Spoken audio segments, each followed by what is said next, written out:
bocah ini sangat bodoh, tapi hidupnya sangat hoki. Di sekolah, ia lari karena dibully. Tapi, karena larinya terlalu cepat, ia direkrut jadi pemain rugby. Lalu jadi mahasiswa fakultas olahraga. Dengan mudah, ia masuk ke timnas. Saat dewasa, ia ikut perang Vietnam. Dan kebetulan jadi pahlawan nasional. Bahkan, presiden sendiri yang memberinya penghargaan. Saat coba-coba main pingpong, ia menjadi atlet nasional. Bahkan cuma bilang, shit happens saja. Kata-katanya jadi tren. Bekas lap wajahnya jadi motif kaos terlaris di Amerika.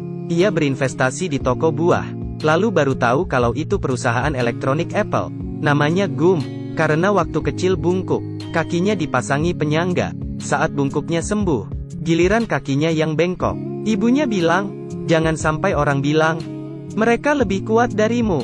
Kamu sama seperti mereka. Tapi, Gum berbeda dari orang lain. IQ-nya hanya 75. Menurut peraturan sekolah, minimal IQ-nya harus 80 untuk bisa masuk. Tapi, ibunya mengusahakannya. Gum akhirnya sekolah di bus.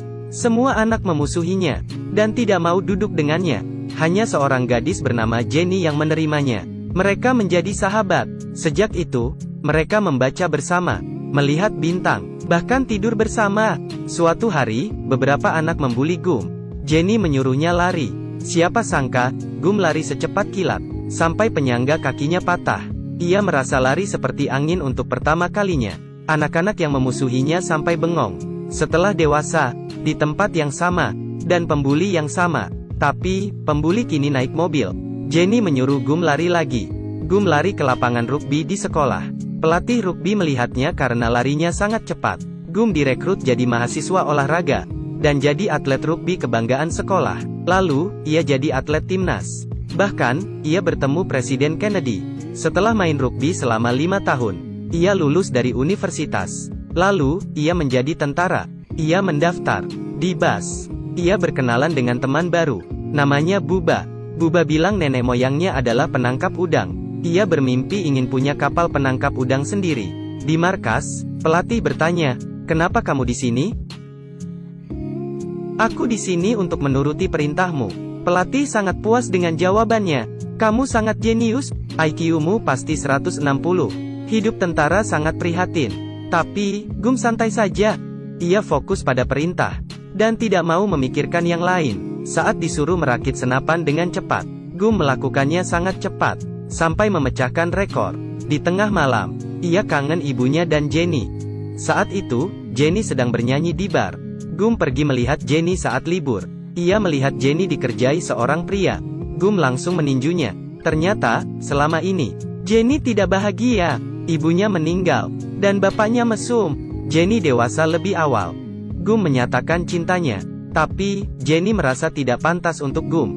Ia mengusir Gum. Sebelum pergi, Gum bilang ia mau ke Vietnam. Jenny paham. Gum mau pergi perang, dan cuma mau pamit. Jenny bilang, "Kalau terjadi sesuatu, jangan berontak, langsung lari. Sejauh mungkin. Apa kamu dengar?" Gum mengangguk. "Aku tahu." Setelah liburan, Gum dan Buba dikirim ke perang Vietnam. Pria tampan ini adalah atasan mereka. Ia adalah prajurit hebat. Beberapa hari berikutnya, kerjaan mereka hanya berjalan dan memotong rumput. Suatu hari, hujan lebat turun. Sekalinya hujan 4 bulan. Setiap hari, mereka berendam dan tidur di air. Malamnya, Gum dan Buba mengobrol tentang cita-cita mereka setelah pensiun. Kalau Gum bosan, Buba mengajaknya menangkap udang bersama dan menjadi kaya bersama. Akhirnya, hujan berhenti. Belum sempat senang, musuh menjatuhkan bom. Ledakannya sangat besar. Mereka tidak sempat merespon. Teman-temannya menyuruh Gum lari. Ia teringat pesan Jenny, lalu lari tunggang langgang. Gum berhasil menghindar, tapi ia sadar Buba tak mengikutinya. Gum balik lagi.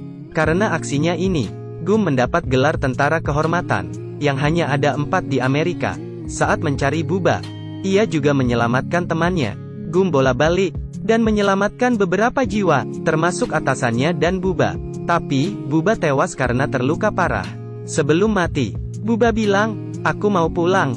Gum hanya terluka ringan. Selama di rumah sakit, ia belajar main pingpong. Temannya bilang, "Tidak peduli apapun, tujukan pandanganmu pada bola."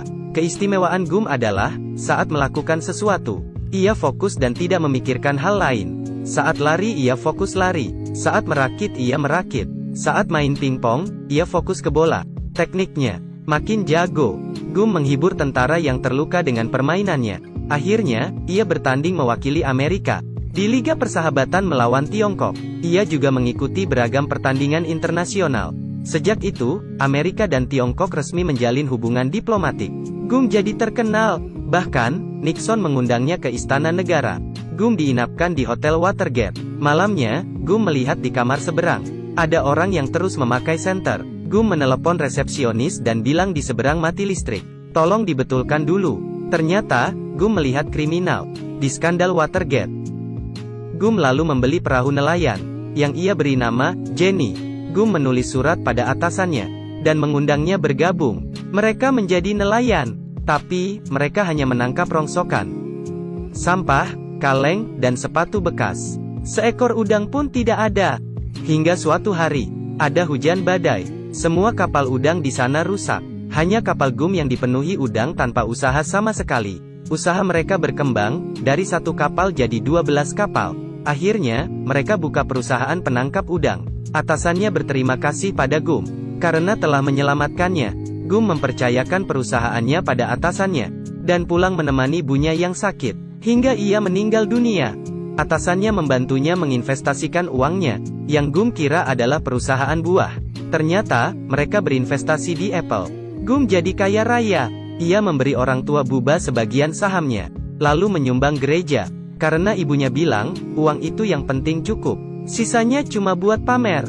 Gum juga memotong rumput di ladang tetangganya secara gratis. Malamnya, ia kangen Jenny. Suatu hari Jenny muncul.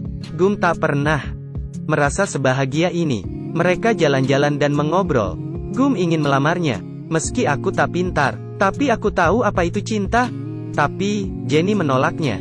Jenny diam saja. Tapi, malam ini Jenny masuk ke kamar Gum. Gum, aku juga mencintaimu. Esoknya, Jenny pergi. Ia masih galau. Setelah Jenny pergi, Gum stres. Ia memutuskan untuk lari melepas stres. Ia lari hingga ujung jalan tol, lalu ke pinggir kota. Lalu, ia lari hingga Alabama. Ia mengitari Samudera Pasifik, dari ujung satu ke ujung lain. Setelah lelah ia tidur. Kalau lapar, ya makan. Gum lari selama 3 tahun. Banyak orang yang memperhatikannya. Media mewawancarainya. Bahkan, ia mendapat pengikut. Mereka terinspirasi oleh tekad Gum, yang tidak ada matinya. Seperti membawa harapan. Seorang pengusaha stiker bertanya slogan hidupnya. Tanpa pikir panjang, Gum bilang, "Shit happens." Pengusaha itu mendapat pencerahan. Stikernya laris. Lalu, ada pengusaha kaos yang nyaris bangkrut. Ia minta bantuan Gum. Tiba-tiba, mereka kecipratan lumpur. Karena ada mobil lewat. Gum mengelap wajahnya dengan kaos itu. Dan akhirnya menjadi emot smile yang mendunia. Di rumah, Gum mendapat surat dari Jenny. Jenny ingin menemuinya di savana. Saat melihat Jenny, ia sudah banyak berubah. Jenny sudah matang, dan tidak labil lagi. Gum tak mengira, Jenny punya anak darinya hasil malam itu. Anaknya sangat sehat dan pintar. Gum membawanya pulang, dan akhirnya mereka menikah. Seperti Gum, pikirannya sederhana, hanya terus maju, fokus pada pekerjaan sekarang, dan mencintai sepenuh hati. Sisanya serahkan pada nasib. Percayalah, Tuhan tak akan mengkhianati orang yang berusaha.